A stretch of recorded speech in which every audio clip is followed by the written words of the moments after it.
you've got this one chance on this earth, and I want you to be able to take your last breath, whether it be in 20 years, in 60 years, or 80 years, because you guys are going to live a lot longer than me. Okay, you're looking at about 120 with all the medical science now. So what I want to say to you is that make sure that when you take that last breath, hopefully with your loved ones around you, you can say, I had a good life. I had a good life. I had a great life. You're not going to be able to say that if this is how you've dealt with your problems. Instead of going and talking about it and being strong and saying, hey, you know, I've got an issue here. I need to go and talk to somebody, you know, about sexual abuse or violence, or whether my parents are divorcing, or whatever's going on right now to make me unhappy, or maybe there's someone on social media calling me names and I'm getting bullied at school. You know, I need to just resolve these issues. No. A weak person goes and starts drugs, alcohol. That's a great way to cope with your problems. Like I say, you know, wouldn't it be great if I, as a parent, and I, you know, look, I made my mistakes too, all right? I made my mistakes. I never abused my children and that sort of thing, but I've made my mistakes. But, you know, imagine this, if whenever there was a problem, I raced to the room and started shooting up something up my arm. I start drinking copious amounts of alcohol. Well, how do you think that would have affected my kids? You know, think about it. Imagine if you even have a lesser problem than sexual abuse or, you know, domestic violence in your home, and but, you know, you don't talk about it, but instead you choose to start smoking copious amounts of marijuana, maybe using some speed, and you know, and some of you will go even further and use ice depending on some of the problems, or some of them, you know. Is this the way you would like the parent at home to be coping with their problems? And I know some of you do have parents like that who cope with the problems like that. Okay, and think about what impact that has had on you. Do you want to continue the pattern? Because that's what happens. You'll keep on continuing that pattern of dysfunction, and it will continue through your life, and it will continue to your own children. You will keep on being dysfunctional when you have children, and you'll create another pattern for your children to do the same. So break the pattern now. Break the pattern of your dysfunctional life, if there is so much dysfunction in it, like sexual abuse, trauma, parents who are using drugs, etc. You do not have to be the same. And look, what I say to children is, you don't have much of a choice when you're a kid, okay? I must say, you do have. If you're being violated and sexually abused, you know, seriously, you know, there is help out there. You don't have to put up with that, okay? And as a counsellor, I need to tell you, confidentiality is always there in the school, unless they know that you are right now in current danger. So I'll give you an example. You go and you tell a counsellor, look, I'm being sexually abused right now by my uncle, and I've told my mother, she doesn't believe me, and my father, and they're still having him around. Then I have to contact Child Services, and Child Service will come and do an investigation. Now, let's say your mum turns around and she says, okay, yep, we're not going to have him here anymore, you know, we never, and, you know, yep, we're going to take a restraining order, and Child Services is comfortable about that, then you will not be removed from the home. They can only remove you if you're still at harm, okay? Or, for example, your father is being really beating you up and all this sort of thing, beating your mum up, but the Child Services come around because I've had to report it, or someone's had to report it at the school and say this kid's living within this environment, then Child Services still won't just come and remove you from the house. They will talk to your parents, and, you know, if mum doesn't kick up dad and you're actually getting hit, then they have to do something about it, because they don't want you to be damaged. And I have to say, you'd be better off for a little while out of there and your mum visiting you if she's not going to take the courage and the strength to leave your dad, or vice versa, okay? If you say, so these are the reasons that, you know, that they'd have to say. But otherwise, everything you tell them, you can go in and tell them, oh, my parents are fighting all the time, you know. I was sexually abused 10 years ago, you know, but the perpetrator isn't there anymore, the guy that used to do it, or the woman, because women do it to kids as well. Couples do it. You're not taken away from your parents. It's only if you're in immediate, immense danger, and it will always be investigated, and your parents' mother would be spoken to anyway. So don't bottle things up. You need to do something. And drugs and alcohol are not an option. And self-harm is not an option.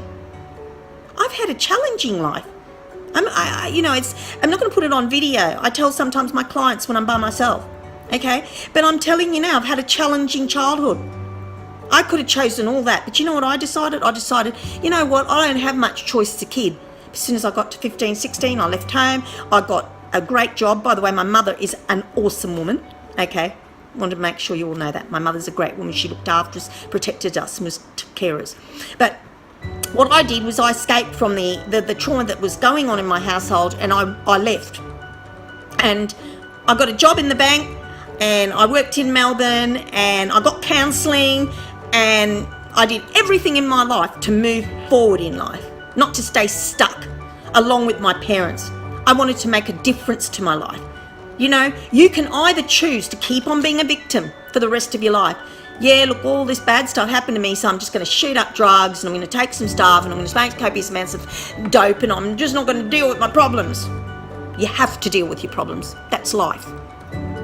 Life has so many challenges. Do you think that that's not going to be the only challenge you have? I hope you don't think that's going to be the only challenge you have. There's going to be many more, okay? And you have to learn your own power and your own strength. And when those life challenges come during your life, go and talk to a counsellor. Go and get some help. What is this that people are so ashamed of mental health issues? You know, I had anxiety.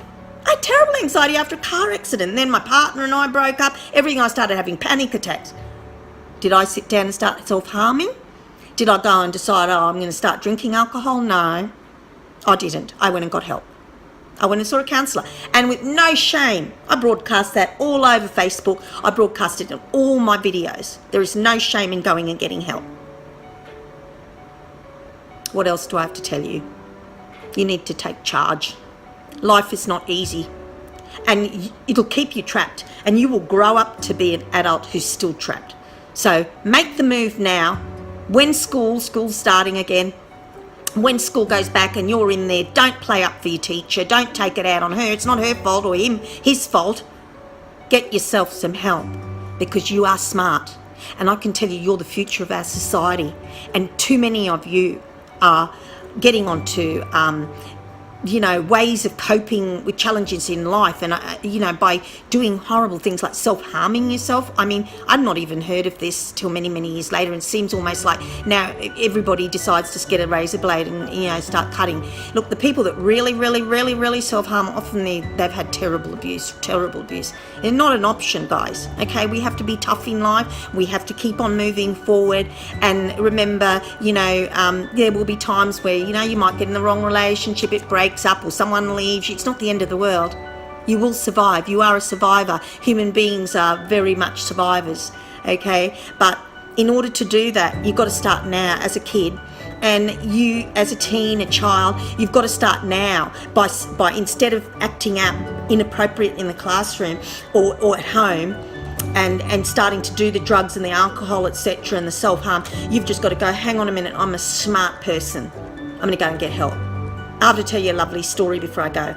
A young student of mine most recently, haven't seen that person smile, only just met her twice, and it was very concerned because she always looked depressed, and I went to have a little chat with her, and she finally trusted me, I guess, and she opened up, and she had nothing trauma, just constant fighting at home, etc., and she felt really depressed. She didn't want to talk about it to anybody, and so no one's actually been able to help her. So when I went, I said, I told her a lot of the things that I'm saying now, and she agreed to let me get her an appointment with the counsellor. She recently wrote a beautiful letter a few days after this, actually, and the counsellor came to see me, and he said, because I referred her, and he said, I don't know what you said to her, but I've been trying to work with her for a year and she won't talk, so I couldn't help her anymore. I said, yeah, that's what one of the teachers said. When I went, they said, oh, look, we've all tried to help her, and we've just given up. She won't talk about it, blah, blah, blah. Okay, but I must have touched a chord by talking like this. And, she wrote me this absolutely amazing thing. She'd drawn all these pictures. She's really good drawing, and she'd drawn all these pictures of knights in shining armour. And she told me in there, in a poetic way, and I can't remember it word for word, but it's on my fridge, and I need to keep her identity. But basically she told me that I'd shown her, thank you for showing her that she had the armour, she was like a knight who could fight through the battles in life, and that, and she needed to also get the support while she was trying to do it. So I hope this video's helped some of you out, because I know a lot of you teens have anxiety and depression, and there's a lot more to this than just this video. I'm going to make heaps for you guys, and I know I can help you. Take care, beautiful. Remember, beautiful, lovely, gorgeous young people, you are the future of our world. You're the future of our society. Do not stay trapped. Make a difference in your life so that when you take your last breath, you can say, I had a good life. I had a bloody great life. Okay, love you all. Bye from Jane. See you.